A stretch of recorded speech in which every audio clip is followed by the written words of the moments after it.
Shut your mouth before I shut it for you, girl! A white cop screaming in a black woman's face. Ow! Faith Owens, 44, 15 years in law enforcement, pulled over on a quiet road for nothing.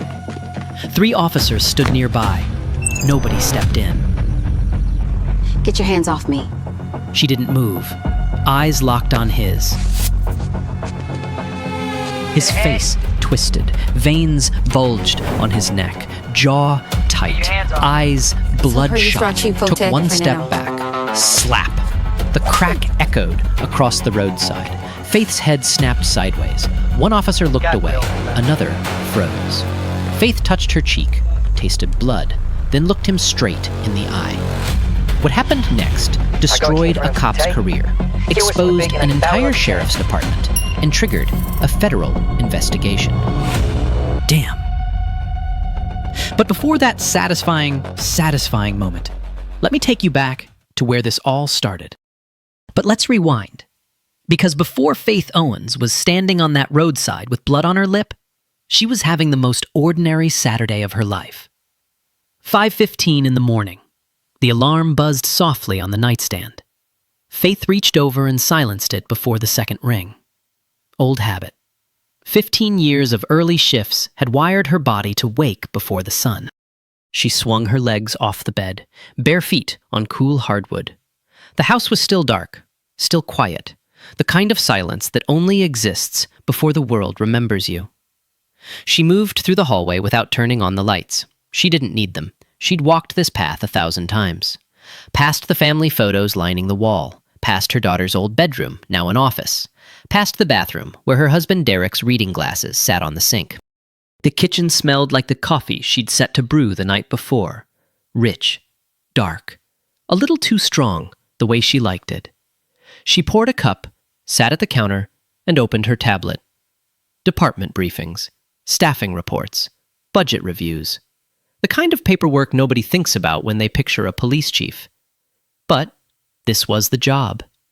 Not the badge, not the sirens. The job was this. Reading, planning, solving problems before they became headlines. Faith Owens had been Ridgemont County's police chief for exactly 21 days. The first black woman to hold that title in the county's 130-year history. Let that sink in. 130 years. And it took until now. Her appointment hadn't been quiet. Half the department respected her record. The other half couldn't get past the color of her skin. Anonymous complaints hit the city council the same week she was sworn in. Someone left a note on her office door that read, "Diversity hire." She took it down, threw it in the trash, and got back to work. That was Faith. No drama, no speeches, just work. Derek walked into the kitchen around 6:30. Tall, gentle eyes. A high school principal who graded papers the way Faith read crime reports, with a cup of coffee and zero tolerance for nonsense. "Day off," he said, kissing the top of her head. "Actual day off. No emails, no calls. Just you and your mom." Faith smiled. "I'll try." "You'll fail," he said. "But I love you for pretending." She laughed, the kind of laugh that fills a kitchen. Warm, easy, real. She grabbed her keys, her jacket, and her wallet. Her badge sat on the counter by the fruit bowl. She looked at it for a second. Then she slid it into her jacket pocket. Force of habit. Even on a day off, she never left home without it. No uniform today. No department SUV. Just a dark blue sedan, a pair of jeans, a white blouse, and a woman going to visit her mother across the county line. Now here's the thing about Ridgemont County. It's the kind of place that looks peaceful from the highway. Green fields, old churches, family diners with hand-painted signs. But underneath all that, tension. The kind that doesn't make noise until it explodes. The county was mostly white and working class. But in the last decade, more Black and Latino families had moved in. And with that came friction. Not from everyone, but from enough people to make the air feel different. The sheriff's department had racked up complaints like parking tickets, racial profiling, excessive force, illegal searches. 11 formal complaints in 2 years, mostly from black residents. And every single one had been investigated and dismissed by Sheriff Dale Pearson's office. Every single one. That's the soil this story grows from. Now let's talk about the man on the other side of this. Sergeant Bryce Callahan. 38. 12 years on the force. The kind of cop who confused authority with power and power with permission. That Saturday afternoon, Callahan was cruising a back road near the county line with his partner, Deputy Lance Whitmore. Windows down, country radio low. Callahan had his sunglasses on, one wrist draped over the wheel. He nodded toward a row of houses. Another block, another barbecue, another noise complaint by 9. Whitmore gave a short, nervous laugh. He didn't push back. He never did. Then Callahan saw it. A dark blue sedan. A black woman behind the wheel. Driving a clean car through what he considered his part of the county. He watched her pass. She wasn't speeding. Wasn't swerving. Her signal worked. Her plates were visible. None of that mattered. Callahan flipped on his lights. Faith saw the lights before she heard the siren. A quick flash of red and blue in her rearview mirror, then the short whoop of a patrol car pulling her over. She glanced at her speedometer. 38 in a 40 zone. No reason. No violation. Nothing. But Faith Owens didn't panic. She'd been here before. Not as a chief, not as an officer. As a black woman in America. She signaled right. Pulled to the shoulder, slowly. Parked near a streetlight, deliberate, because she knew visibility mattered. She rolled her window down, placed both hands on the steering wheel at 10 and 2, and waited. This is what they don't teach you in school. They don't teach you that a routine traffic stop can become a death sentence, depending on the color of your skin. They don't teach you the mental checklist. Hands visible, voice calm, no sudden movements, don't reach for anything, don't argue, don't give them a reason. Faith knew the checklist by heart, not because she'd read it, because she'd lived it. Callahan's cruiser sat behind her for a full minute before he stepped out. That was intentional. Let the driver sit. Let the nerves build. Let them wonder. It was a power move, and Callahan had used it 100 times. He walked toward her car, slowly, boots crunching on gravel, belt jangling with the weight of a holstered pistol, a taser, handcuffs, and a radio. He didn't walk like a man approaching a routine stop. He walked like a man approaching something he already owned. He tapped the roof of her car twice with his knuckle. Hard, metallic, unnecessary. Then he leaned into the window, sunglasses still on, gum rolling between his teeth. He didn't greet her, didn't introduce himself, just shined his flashlight directly in her face, even though the sun hadn't fully set. License and registration. Faith handed them over, calmly, smoothly, no fumbling. May I ask why I was pulled over, officer? Callahan didn't look at her. He studied the license like it was a piece of evidence, flipped it over, held it up to the light, took his time. Faith Owens, he read aloud. This your current address? Yes. He glanced at the road ahead, then back at her. You seem a little far from home, Faith. It's Ms. Owens, she said, polite, firm, not aggressive, just correcting. He ignored it completely, didn't even blink. I pulled you over because you were swerving across the center line. Faith's hands stayed on the wheel. Her pulse stayed even. She knew, with absolute certainty, that she had not been swerving. She'd driven this road 100 times. She could drive it blindfolded. I was not swerving, officer. I've been in my lane the entire time. Callahan pulled his sunglasses down, just enough to look over them. The smirk was back. Are you telling me what I saw? I'm telling you what happened.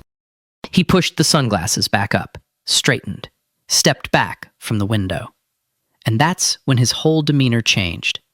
The casual arrogance was gone. What replaced it was something colder, harder. The look of a man who'd just been challenged and didn't plan on losing. Step out of the vehicle. Faith took a breath. She knew her rights. She knew she didn't legally have to comply with that order during a standard traffic stop unless there was a safety concern. But she also knew something else. She knew what happened to black people who said no. So she opened the door, slowly, stepped out, stood beside her car. The evening air was warm. The asphalt still held the heat of the afternoon sun. She could smell fresh-cut grass from a nearby field and the faint chemical bite of exhaust from Callahan's idling cruiser. Hands on the hood. She placed her hands flat on the car. The metal was hot under her palms, gritty with road dust. She could feel the faint vibration of the engine ticking as it cooled. Callahan stood behind her, close, too close. She could feel his shadow. Where are you coming from? Home. Where are you going? To visit my mother. You have any drugs in the car? No. You been drinking? No. You sure about that? I'm sure. He circled around to face her, leaned against the cruiser with his arms crossed, studied her the way you'd study an animal behind glass. Here's what was killing him. She wasn't scared. He expected fear, trembling hands, a shaky voice, maybe tears. That's what he was used to. That's what gave him the rush. But Faith gave him nothing. Her voice was level. Her eyes were steady. Her answers were short, clear, and unshakable. And every second of her composure made him angrier. Because to a man like Callahan, a calm black woman wasn't cooperating. She was defying. Deputy Lance Whitmore stood about 15 feet away, hands on his belt, eyes scanning up and down the road. He hadn't said a word since they stepped out of the cruiser. He was 28, 4 years on the force, and in every one of those 4 years, he had watched Callahan push boundaries, bend rules, and cross lines. And he had never once opened his mouth. Not because he agreed, but because staying silent was easier than being brave. Callahan radioed in Faith's plates. The response came back in under a minute. Clean. No warrants, no prior offenses, no flags, nothing. For any reasonable officer, that would have been the end of it. Hand back the license, say, "Have a nice evening," walk away. But Callahan wasn't a reasonable officer. He walked back to Faith, stood right in front of her, close enough that she could smell the spearmint gum on his breath. "I'm going to search your vehicle." Faith didn't hesitate. "I don't consent to a search." "I'm not asking for your consent. I smell marijuana coming from your car." There was no marijuana. There had never been marijuana. Faith didn't smoke. The car smelled like leather cleaner and the vanilla air freshener hanging from her mirror. But "I smell marijuana" was the oldest trick in the playbook. 4 words that gave a cop the power to tear your life apart. Faith kept her voice steady. "There are no drugs in my vehicle, officer. I do not consent to a search." Callahan stepped closer. His chest was inches from hers now, invading her space, daring her to flinch. "I didn't ask what you consent to." He turned and waved toward the road. A second patrol car that had been parked down the shoulder rolled forward. 2 more officers stepped out, both white, both young, both looking at Callahan for direction. 4 officers now, surrounding one woman on a quiet road in the middle of nowhere. The power imbalance wasn't subtle. It was suffocating. Callahan pointed at Faith like she was a suspect in a lineup. "We've got a non-compliant driver. Possible narcotics." Non-compliant. That word. Faith knew exactly what it meant in this context. It meant she'd said no. It meant she'd asked questions. It meant she hadn't been afraid enough. She turned to face Callahan directly. Her voice didn't waver. "I've identified myself. I've cooperated with your questions. My plates are clean. Your search has no probable cause.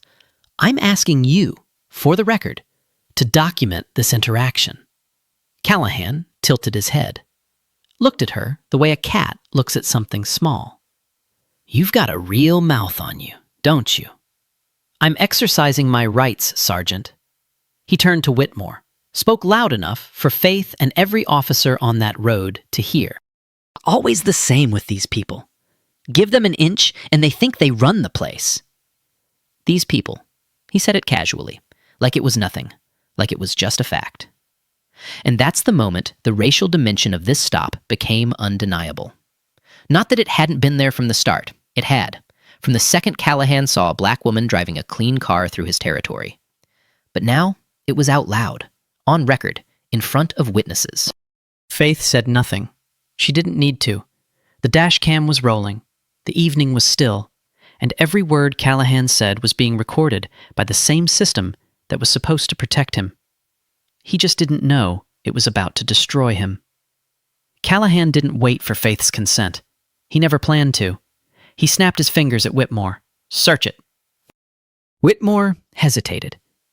Just for a second. A flicker of something behind his eyes. Doubt, maybe. Or guilt. But it passed. It always passed with Whitmore. He walked to Faith's car, opened the driver's side door, and started looking. Faith stood with her hands still on the hood. The metal had started to cool now. The sun was dropping behind the tree line. Long shadows stretched across the road like dark fingers reaching for something they couldn't quite touch. She watched Whitmore go through her car the way you'd watch someone walk through your home with muddy boots. Every opened compartment was a violation. Every drawer pulled was a line crossed. Glove box first. Registration. Insurance papers. A small leather Bible with a cracked spine. Reading glasses in a floral case. Whitmore set each item on the passenger seat like he was cataloging evidence from a crime scene. There was no crime. Back seat next. A reusable grocery bag. A water bottle. A folded sweater. Nothing. Then the trunk.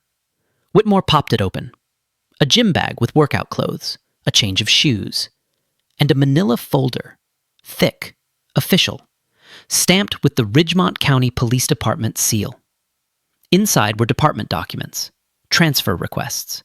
Staffing evaluations. The kind of paperwork only a senior officer would carry. Whitmore glanced at the folder.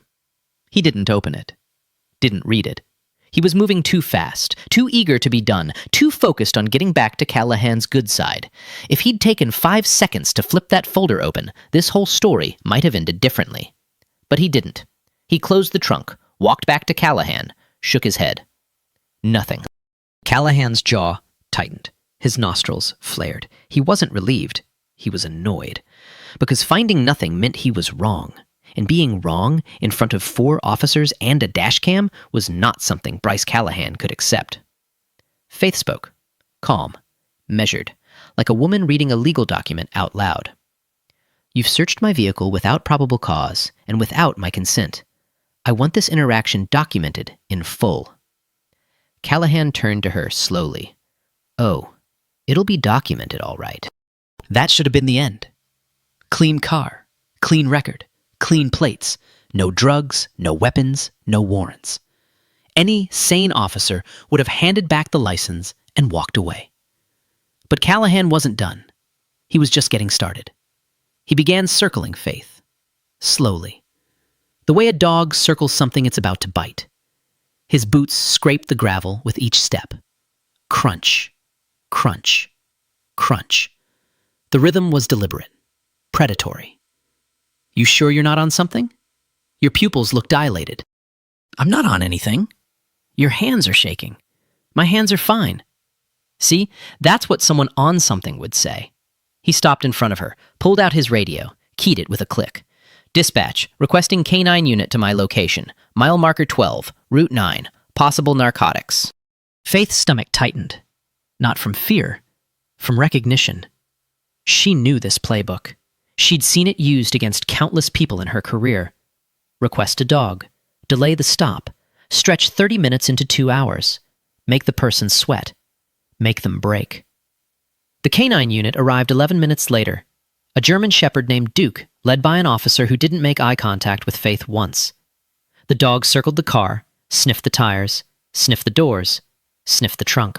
No alert, no signal, nothing. Callahan dismissed it with a wave of his hand.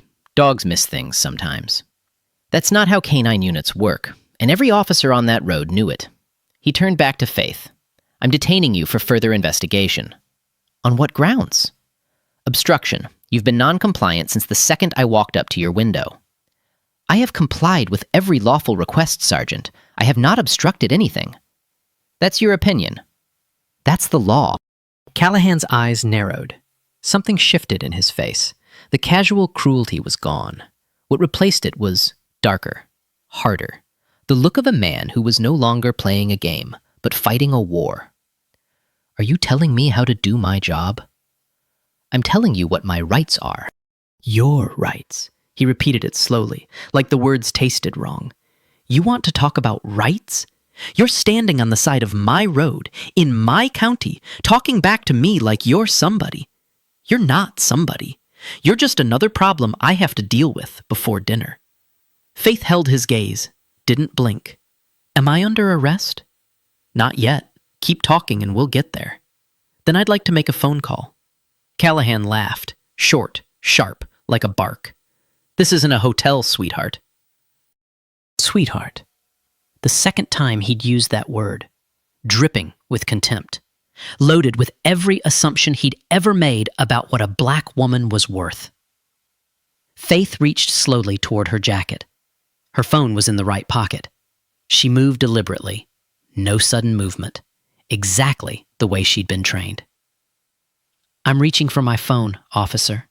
Just my phone. Callahan grabbed her wrist, hard. His fingers dug into her skin like a vice. She could feel the bones shift under the pressure. Hands where I can see them. I just told you. I'm reaching for my phone. I don't care what you told me. Did I say you could move? You don't have to give me permission to... Shut up. He yanked her arm, twisted it, spun her around so she was facing the car again. His hand was on the back of her neck now, pressing her forward. The metal of the hood was cool against her collarbone. And then she said it, the sentence that broke him. I want to speak to your supervisor. Right now. That was it. Not a threat, not an insult, a request. A lawful, constitutional, reasonable request that every citizen in America has the right to make. Callahan released her neck.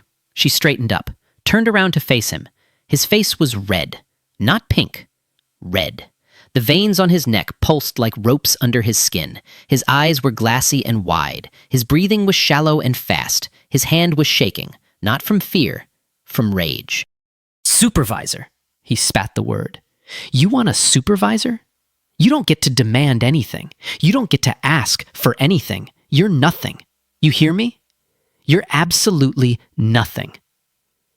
Faith didn't look away. I have the right to slap, open palm, full force. The sound cracked through the evening air like a gunshot. Faith's head snapped to the left. Her body followed. She stumbled sideways, caught herself on the car door. Her cheek burned like it was on fire. Her ear rang, a high, thin note that swallowed every other sound. She tasted copper, felt the warm trickle of blood from where her lip had split against her teeth. The road went silent, dead silent. The crickets stopped. The wind stopped. Even the radio in Callahan's cruiser seemed to hold its breath. Whitmore's mouth fell open. One of the backup officers took a half step back like he'd been pushed. The other just stared, frozen, his hand halfway to his radio. Nobody moved. Nobody spoke. 5 seconds of silence. The longest 5 seconds on that road. Faith steadied herself. She pressed her palm against the car, pushed herself upright, touched her cheek, looked at the blood on her fingertips. Then she turned, slowly, deliberately, and faced Callahan. She didn't cry. She didn't scream. She didn't beg. She looked at him with an expression that he would remember for the rest of his life. Not anger, not pain, certainty. And she said one sentence, low, steady, cold as steel. You just made the worst mistake of your career. Callahan laughed, but the laugh was thin, hollow. That a threat? Add it to the report. Callahan turned to Whitmore. The red in his face was fading, the adrenaline was settling, and somewhere beneath the rage, something else was creeping in. Something unfamiliar. Something he hadn't felt in 12 years on the force. Doubt. Cuff her, he said, but his voice cracked on the second word. Faith didn't resist. She extended her wrists, slowly, calmly. Her face was stone, her lip was bleeding, her cheek was swelling, but her eyes were perfectly still. Whitmore approached with the handcuffs. His hands were shaking. The metal clinked softly as he fumbled with the latch. Before he could close them, Faith spoke. Her voice was quiet, almost conversational, like she was ordering coffee. Before you do that, Deputy, I need you to reach into my left jacket pocket. Callahan snapped. We'll search whatever we want. It's not a weapon, Faith said. She didn't look at Callahan. She looked at Whitmore, directly into his eyes. It's identification, official identification, and I strongly suggest you look at it. Something in her tone stopped everything. Not the words themselves, the certainty behind them, the absolute, unshakable calm of a woman who knew exactly what was about to happen. Whitmore looked at Callahan. Callahan waved dismissively. Go ahead, let's see her little ID. Whitmore reached into Faith's left jacket pocket. His fingers touched leather. He pulled out a small black case. Standard size, nothing special about it from the outside. He flipped it open, and the entire world on that roadside changed. Oh, hell no. Nah, just imagine that's you. You ask for a supervisor, a basic right. And this man slaps you in front of other cops. And nobody does a thing. How would you feel? Now keep watching. Gold. That was the first thing Whitmore saw, a flash of gold under the fading sunlight. He looked closer. His brain needed a second to process what his eyes were telling him. A badge. Not a driver's license, not a concealed carry permit, not a business card. A badge. Polished. Engraved. Official. 5 points. Eagle on top. The seal of the Ridgemont County Police Department in the center. And underneath the seal, 2 lines etched in clean black letters. Police Chief Faith Owens. Whitmore's hand started to shake, not a little, a full tremor that ran from his fingertips up through his wrist and into his shoulder. The badge case rattled in his grip like a leaf in a storm. He looked up at Faith, then down at the badge, then back at Faith. His mouth opened. Nothing came out. Callahan was standing 6 feet away, arms crossed, smirk still on his face. He hadn't seen it yet. Well, Callahan said, what's Little Miss Attitude got? Library card? Food stamps? Whitmore turned the badge around, slowly, held it up so Callahan could see. The smirk didn't just disappear. It collapsed, like a building losing its foundation. 1 second it was there. The next, every muscle in Callahan's face went slack. His arms dropped to his sides. His skin, which had been flushed red with rage 30 seconds ago, drained to the color of old milk. His lips moved, but no sound came out. His eyes darted from the badge to Faith's face. Back to the badge, back to Faith. Like a man trying to solve a puzzle that just destroyed his life. The 2 backup officers stepped closer to see what Whitmore was holding. One of them, the younger one, whispered 2 words under his breath. Oh my God. The other one took a step back, then another, like the badge was radioactive. Silence. Not the silence of a quiet road, the silence of a world being rearranged. The silence of 5 men realizing, all at once, that the woman they had humiliated, searched, threatened, and struck was the single most powerful law enforcement official in their county. 5 seconds of that silence. 10. 15. Nobody moved. Nobody breathed. Faith broke it. She didn't yell, didn't scream, didn't raise her voice even a fraction. She spoke with the calm, precise authority of a woman who had spent 15 years preparing for exactly this kind of moment. Sergeant Bryce Callahan, badge number 4412. Callahan flinched at the sound of his own name. You have conducted an illegal traffic stop based on fabricated probable cause. You have performed an unlawful search of my vehicle without consent and without legal justification. You have used racially coded language in the presence of fellow officers. You have physically assaulted a civilian. And you have committed battery against the Chief of Police of Ridgemont County. She recited every charge from memory. No notes, no hesitation. Each violation landed like a hammer strike. Clean, precise, devastating. Callahan's mouth moved again. This time, sound came out, but barely. Chief, I didn't know. You didn't know I was your boss. Faith's voice didn't waver. But that shouldn't matter, Sergeant, because you shouldn't treat anyone like this. Not a chief, not a teacher, not a student, not a mother driving to see her family. No one. She turned to Whitmore. Her eyes dropped to the handcuffs still dangling from his left hand. Uncuff me. Now.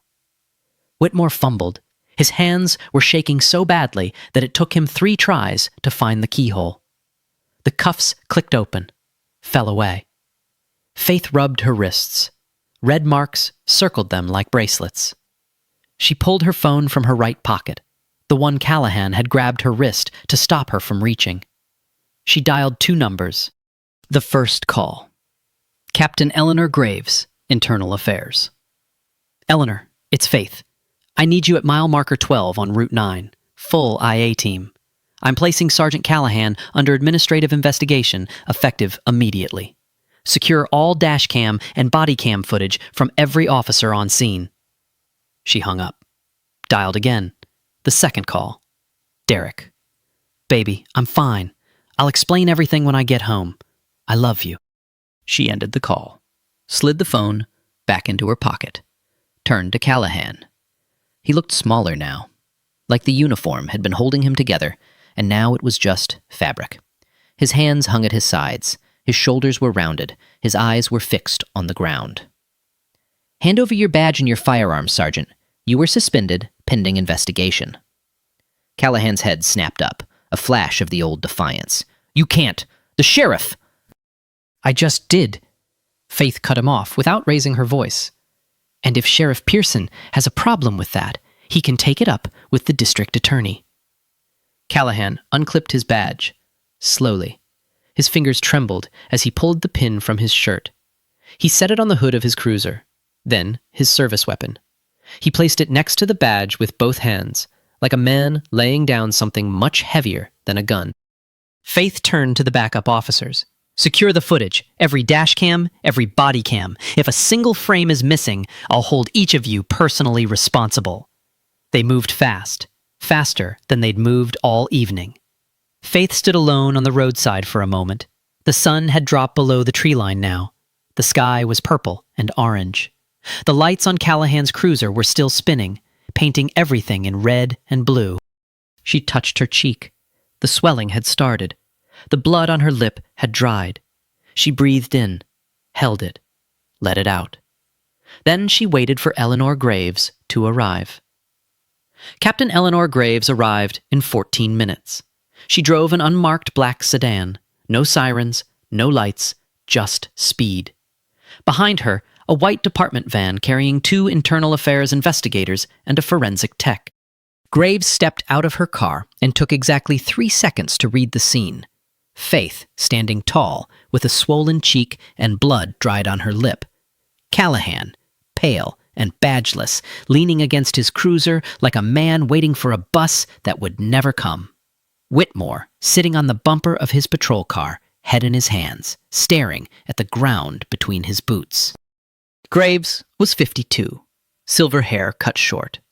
26 years in law enforcement, the last 8 running internal affairs. She had investigated corrupt officers, dirty unions, and cover-ups that went all the way to City Hall. Nothing surprised her anymore.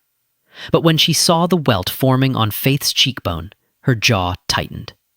She walked to Faith first, spoke quietly. "Are you all right, Chief?" Faith nodded. "I will be. Do your job, Eleanor. Every detail." Graves pulled out her phone, photographed the welt on Faith's cheek from 3 angles, photographed the red marks on her wrists from the handcuffs, photographed the blood on her lip. Clinical, thorough, every image time-stamped and geotagged. Then she turned to Callahan. He tried the apology first. The words spilled out fast and messy, like a man bailing water from a sinking boat. "Chief, look, I'm sorry. It was a misunderstanding. I didn't recognize you. If I'd known who you were, I would never..." "Would never what?" Faith said. "Would never have slapped me? Would never have searched my car? Would never have called me a..." She stopped. Let the silence finish the sentence. "That's the problem, Sergeant. You're not sorry for what you did. You're sorry for who you did it to." Callahan opened his mouth, closed it, tried again. The excuse came next. "I thought you were reaching for a weapon. It was a split-second decision. Officer safety." "I announced I was reaching for my phone," Faith said. "Clearly. Twice. It's on your dash cam audio. You don't get to rewrite what happened when the camera was rolling." Callahan shifted tactics. The deflection. "I've got a clean record, Chief. 15 commendations. Ask anyone in the department. You've also got 11 civilian complaints, all from people of color. All dismissed by Sheriff Pearson's office without a proper investigation. I've read your file, Sergeant. Every page." Something flickered across Callahan's face. Not remorse. Fear. The fear of a man who just realized that the system he'd been hiding behind was about to collapse on top of him. One last card. The veiled threat. He lowered his voice, leaned in slightly. "The sheriff's going to hear about this." Faith didn't flinch. "I'm counting on it." Graves stepped between them. "That's enough, Sergeant. You'll have plenty of time to talk, with a lawyer present." She turned to Whitmore next. He hadn't moved from the bumper. His elbows were on his knees. His face was gray. Faith walked over to him. Her tone was different. Not softer, but more measured. Like a teacher addressing a student who had failed a test they should have passed.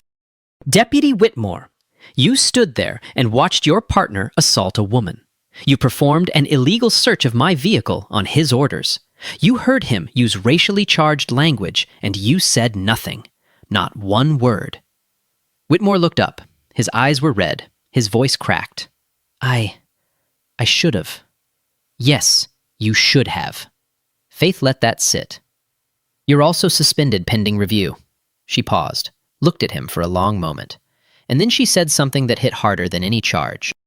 "You know what the difference is between you and Callahan? He chose to be cruel. You chose to be silent. And in that moment, Deputy, silence was a choice too." Whitmore's head dropped back into his hands. Graves and her team worked the scene for the next 45 minutes. Every dashcam was pulled, every body cam, except Callahan's, which had been turned off at the start of the stop. That was a separate violation, and Graves noted it with a red flag in her file. Preliminary statements were taken from every officer on scene. The backup officers cooperated immediately. They knew which way the wind was blowing. Callahan and Whitmore were placed in separate vehicles. No handcuffs for either. Not yet. But the back seats of those cars felt like cages just the same. Their patrol cruisers were impounded for forensic review. As the IA van pulled away, Faith stood alone on the shoulder of Route 9. The sky had gone dark. Stars were beginning to appear. The flashing lights were gone now. The road was quiet again. She touched her cheek one more time. The swelling was worse.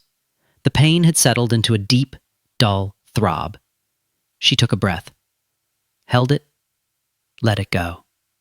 Then she got in her car, started the engine, and drove home to her husband. The footage hit Captain Graves's desk at 9 the next morning. She watched it alone in her office with the door closed and the blinds drawn. 17 minutes of uninterrupted dashcam video. No cuts, no edits, no gaps. Just raw, unfiltered reality. She watched Callahan pull Faith over for no reason. Watched him shine a flashlight in her face while the sun was still up. Watched him order her out of the car. Watched him circle her like prey. Watched Whitmore search the vehicle without consent. Watched the canine alert on nothing. Watched Callahan grab Faith's wrist. Watched him pin her against the hood. Watched him slap her across the face with an open palm. And then she watched Faith stand back up, look him in the eye, and never once lose her composure. Graves watched it twice. Then she picked up her phone and called the district attorney. By Monday morning, Internal Affairs had opened a formal investigation, not just into Callahan, into the system that created him. Graves pulled Callahan's complete personnel file.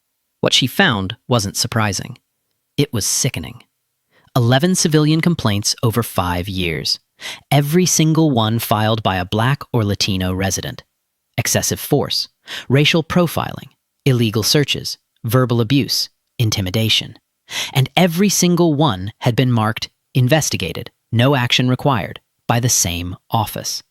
Sheriff Dale Pearson's office.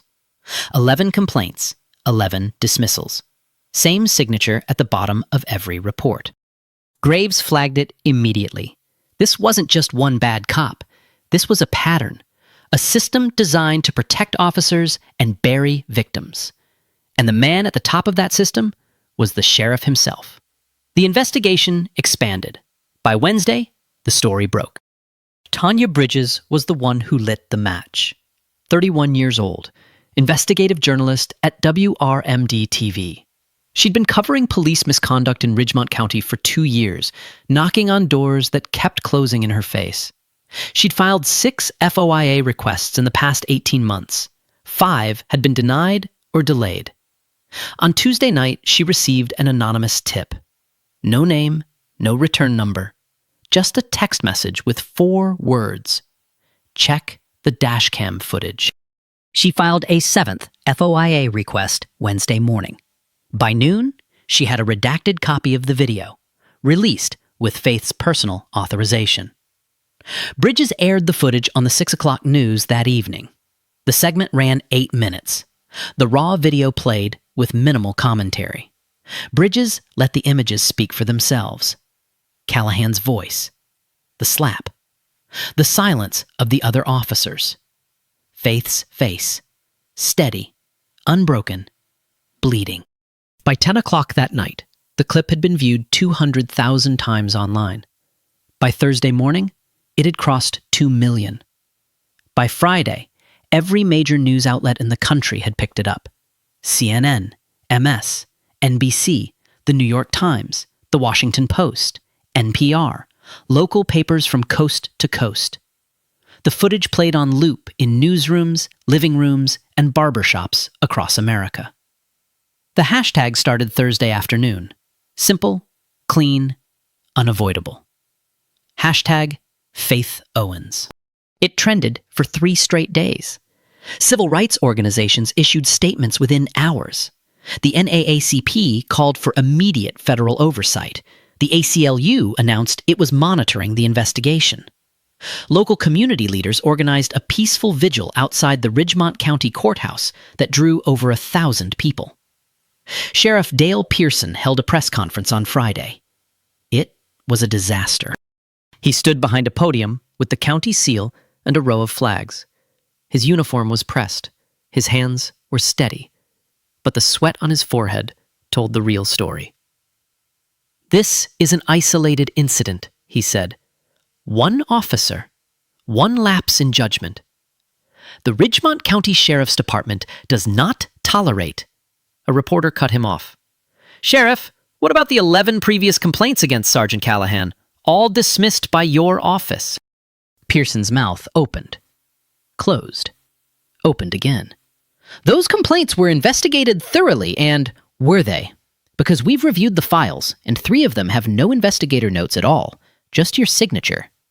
Pearson gripped the podium. His knuckles went white. We followed proper procedure in every... Another reporter. Sheriff, did you personally sign off on dismissing complaints against an officer who was exhibiting a clear pattern of racial targeting? The press conference lasted 11 minutes. Pearson answered 0 questions satisfactorily. By the time he walked off stage, the calls for his resignation had already started. Then the victims came forward. Darnell Foster was the first, 22 years old, junior at the State University, studying criminal justice. The kind of irony that doesn't need a narrator to point out. 2 years earlier, Darnell had been driving home from a late study session. Callahan pulled him over on the same stretch of Route 9. Same playbook. License and registration. Step out of the vehicle. I smell marijuana. But Darnell's stop didn't end with a slap. It ended with his face pressed into the asphalt and his right wrist fractured during what Callahan called a compliance hold. Darnell spent 6 hours in the emergency room. He filed a complaint with the sheriff's department the next week. Dismissed. No action required. Signed by Dale Pearson. When Darnell saw Faith's footage on the news, he sat on the edge of his bed and cried. Not from sadness, from recognition. The same road, the same cop, the same words, the same system. He called Tanya Bridges that night, told her everything. She recorded the interview and aired it the following Monday. Within 48 hours, 3 more victims came forward, each with a story that echoed the last. Different names, different dates, same officer, same tactics, same outcome. Complaints filed, complaints buried. A class action civil rights lawsuit was filed against the Ridgemont County Sheriff's Department on behalf of all 4 victims. The lead attorney announced it on the courthouse steps, with Darnell standing beside her. Faith met with each victim privately. No cameras, no press releases, just a room, a table, and a woman who looked them in the eye and said what nobody in that department had ever said to them before. I believe you, and this time, it's going to be different. The trial came 6 weeks later. Callahan was charged with assault and battery, deprivation of civil rights under color of law, a federal charge, unlawful search and seizure, and filing a false police report for the fabricated swerving claim. The dashcam footage was the centerpiece. 17 minutes of evidence that no defense attorney could explain away. His lawyer tried. He argued high-stress environment. He argued split-second decision-making. He argued mistaken identity, as if slapping any woman on the side of the road would have been acceptable. The jury deliberated for 3 hours and 40 minutes. Guilty. All counts. Sentencing. 36 months in federal prison. Permanent decertification, meaning Bryce Callahan would never wear a badge again in any state, in any capacity, for the rest of his life. And restitution payments to every victim whose complaint had been buried. Callahan stood motionless as the verdict was read. No smirk, no defiance. Just a man in a suit that didn't fit, staring at a future he had built for himself. Whitmore was charged separately.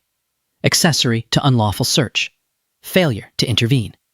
He cooperated fully with prosecutors, testified against Callahan, described in detail the culture of silence inside the department, the unwritten rules, the things you didn't report, the things you pretended not to see. His sentence? 18 months probation, mandatory retraining, permanent demotion. He resigned from the department voluntarily 2 days after the trial, told Bridges in an off-camera conversation that he couldn't wear the uniform anymore without seeing Faith's face. And then there was Pearson. The investigation into the sheriff's office took 3 months. What it uncovered? was systematic. Pearson hadn't just dismissed Callahan's complaints. He had built a pipeline for burying misconduct. Officers who generated complaints were quietly protected. Victims who pushed back were discouraged, delayed, or ignored until they gave up. Pearson was charged with obstruction of justice and misconduct in office. The evidence was overwhelming. Signed documents, missing files, emails instructing subordinates to keep it quiet. He was forced to resign. He lost his pension. And he faced a separate civil trial from the class action lawsuit that would follow him for years. Judge Carolyn Moore delivered the final word from the bench. She looked at the courtroom, packed with reporters, community members, officers, and 4 victims who had waited years to be heard. And she said something that Tanya Bridges would later call the most important sentence spoken in Ridgemont County in a decade. The badge is a symbol of public trust.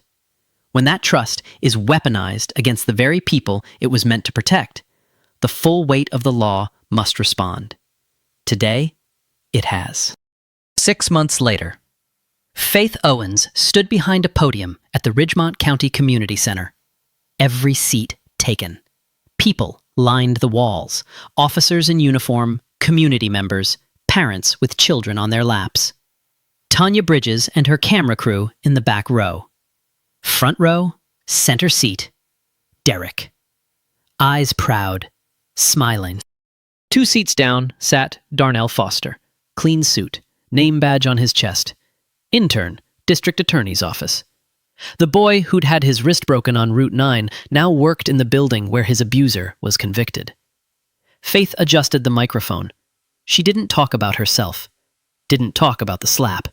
She talked about what came next. Today, I'm announcing a comprehensive reform package for law enforcement in Ridgemont County. Mandatory body camera activation on every shift. Deactivation means automatic suspension. An independent civilian oversight board. 12 members elected by residents, not appointed by the department. Annual implicit bias training. Real programs. Real consequences. And an early warning system. 3 complaints in 24 months triggers automatic review. No more buried files. No more looking away. She gripped the podium, looked out at the room. I became a police officer because I believe in justice. Not justice for some, justice for all. And I will spend every day making sure that's not just words on a wall. The applause started slow. Derek stood first, then Darnell, then the whole room. Faith nodded, didn't wave, didn't smile for cameras, just nodded. After the event, she walked to her car alone. Evening air cool, crickets humming in the grass.